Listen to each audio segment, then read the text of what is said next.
आप सभी को हरिओम। आज एक प्रश्न आपसे पूछा जा रहा है ऐसे ही कि सुबह योग करना अच्छा है या रनिंग करना, वॉकिंग करना, मॉर्निंग वॉक करना अच्छा है। सिर्फ अपने विचार कमेंट में ज़रूर लिखिएगा। फिलहाल आपको जो पसंद है वो कीजिएगा, मुझे इसमें कोई भेदभाव नहीं है। कुछ नहीं करने से अच्छा कुछ करना जरूरी है। अगर आप योग नहीं करते तो मॉर्निंग वॉक कीजिएगा, रनिंग कीजिएगा, वार्म अप कीजिएगा, जो भी कुछ कर सकते हैं आप कीजिएगा। लेकिन हाँ, अपने शरीर को स्वस्थ रखने के लिए ज़रूर कुछ ना कुछ तो आप कीजिएगा। अगर आप सोचते हैं कि यूं ही अच्छा खाने से, यूं ही अच्छी तरह रहने से आपका शरीर स्वस्थ रहेगा, तो हो सकता है किसी किसी का हो जाए।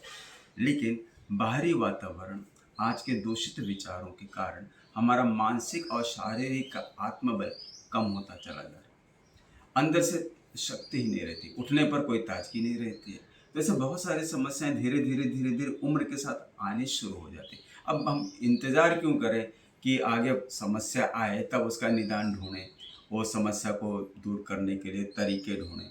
इससे अच्छा है prevention is better than cure. यानी प्रॉब्लम्स आए उसके पहले उसकी तैयारी हमारे मन से, शरीर से होनी चाहिए। अब योग तो ऐसा कोई सजीवन बूटी है नहीं कि आज किया और तुरंत उसका लाभ मिल गया। नहीं, ऐसा नहीं।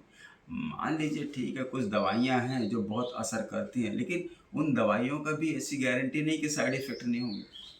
तो दवाइयों से भी साइड इफ़ेक्ट हो सकते हैं और हो रहे हैं। कितने लोगों को तकलीफ़ें हो रही हैं। जिन लोगों ने बहुत दवाइयाँ खाई हैं, उनके एक उम्र के बाद पता चलता है कि उन दवाइयों का साइड इफ़ेक्ट अब उनको तकलीफ़ दे रहा है।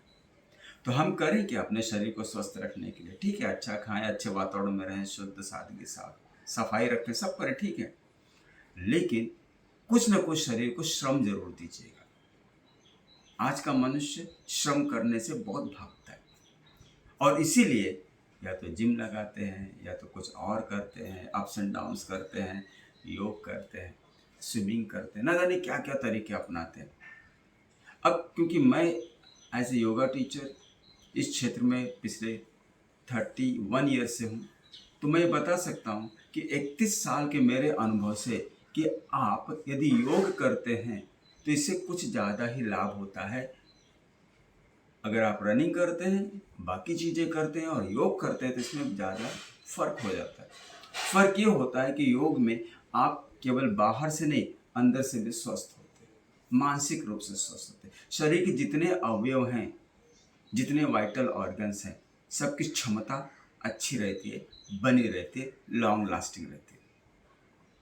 और इसीलिए मेरे विचार से हर व्यक्ति को योग करना ही चाहिए।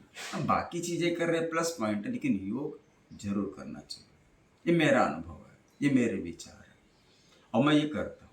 पिछले 31 सालों से मैं ये कर रहा हूँ और देख रहा हूँ कि बहुत से लोग जो योग उस समय नहीं करते थे अब करना शुरू हो गए, क्योंकि समस्याएं, और समस्याएं भी आने के बाद फिर जल्दी तो जाती नहीं है। इसीलिए योग की जानकारी भी होनी चाहिए। आप करें क्या? समस्या बहुत है, घुटने में दर्द है, क्या करें? पेट बराबर नहीं है, उसके लिए क्या करें? गर्दन जकड़ गई, उसके लिए करें? तो आप थोड़ा बहुत कुछ करते रहिएगा जिससे आपको जानकारी भी रहे। और योग में कोई भी चीज़ आप करते हो, चाहे शुद्धि क्रिया से शुरू करते हो, चाहे आसनों को लेते हो, कोई भी आसन करो, सबका लाभ पूरे शरीर पर होता है, पूरे मन पे होता है। या यूँ कह सकते हैं कि योग के जो आसन है, क्रियाएं हैं, ये पूरे हमारे शरीर के अंदर के हर एक अवयव को समुचित रूप में तैयार करते हैं, उनको, उनकी क्षमता को बढ़ाते हैं, उनके कार्य को बढ़ाते हैं, शरीर के अंदर की ऊर्जा को बना के रखते हैं। तो कोई ज़रूरी नहीं कि बहुत कठिन ही आसन करें। ऐसा होता नहीं, कभी योग करना है तो ऐसा योग मतलब ये ऐसा आसन वैसा नहीं, कोई ज़रूरत नहीं है। सीधी सादी चीज़ों से शुरू करें। सीधे आगे झुकना, पीछे झुकना, आगे पीछे झुकना, शरीर को यहाँ वहाँ झुकाना। तो आज हम ऐसे ही कुछ सरल चीज़ें करते हैं जिनसे योग की शुरुआत हम कर सकते हैं। मैं फिर से कह रहा हूँ कि बिना सही मार्गदर्शन के योग की शुरुआत ना करें। खास करके शुद्धि क्रियाएं और कठिन आसनों की तो शुरुआत बिल्कुल ना करें। ये देखा देखी में यहाँ का वहाँ का यहाँ करते हैं। कितने लोगों ने पद्मासन लगाने के चक्कर में अपने घुटने को डिसलोकेट कर दिया, अब बेचारे चलने फिरने के लायक नहीं रह गए। क्यों इतना जोर? नहीं, पद्मासन करेंगे तो बहुत आज सिद्धियाँ मिलती। अरे सिद्धियाँ मिलेंगी ठीक है, लेकिन अभी तो आपसे हो नहीं रहा ना, तो अचानक आप क्यों जोर लगा दो? इसलिए आप ज़्यादा जोर बिल्कुल मत दें। चलिए एक हम आप 3 ऐसे मूवमेंट्स बताते हैं जो आप बैठकर आसानी से कर सकते हैं। नंबर 1, अब पैर आपने ऐसे फोल्ड किया है, सुखासन का रूप है। अब अपने शरीर को लेफ्ट और राइट, एक हाथ पीछे मैट पर रखिएगा, दूसरा हाथ क्रॉस कीजिएगा और पीछे थोड़ा मुड़ जाइएगा।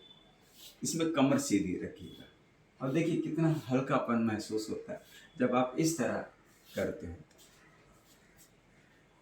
मान लीजिए पैर फोल्ड करने में भी तकलीफ हो रही तो कोई बात नहीं, पैर सीधे कर लीजिएगा और ऐसे ही दूसरा मूवमेंट कीजिएगा। ठीक है, ऐसे हाथ एक पीछे रखिएगा, कंधे पीछे ले जाइएगा और ट्विस्ट कर लीजिएगा, घूम जाइएगा।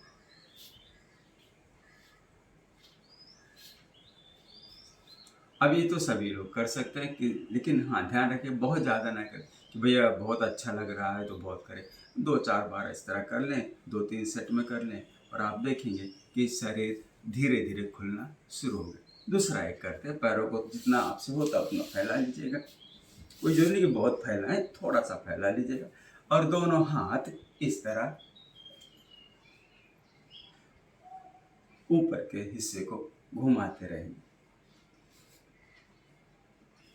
सांसों को चलने दीजिए। बस ऐसे करते रहिए धीरे धीरे और आप देखेंगे आपका शरीर योग के लिए तैयार हो रहा है। योग मतलब सिर्फ इतना ध्यान रखना, योग है क्या, सिर्फ शरीर और सांसें, यानी हमारे एक्टिविटीज और सांसों दोनों का कॉम्बिनेशन कर दिया, इसी को योग कहते हैं। हर बार मैं कहता हूँ कि योग सांसों का खेल है। सांसों पे ध्यान दिया, कार्य करते समय सांसों पे ध्यान दिया, यानी योगिक कार्य हो गया आपका। आसनों को करते समय सांसों पे ध्यान दिया, वो योगिक आसन हो गए। जो भी आप करते हो अपने सांसों को गहरा लीजिएगा और फिर देखिएगा दिन रात आप योग में ही रह रहे हो। तो फिर मिलते हैं अगली बार किसी नई वीडियो के साथ। धन्यवाद। हाँ, प्रश्न का उत्तर जरूर दीजिएगा कि योग करना अच्छा है या मॉर्निंग वॉक या रनिंग करना अच्छा है। अपने विचार बस। धन्यवाद।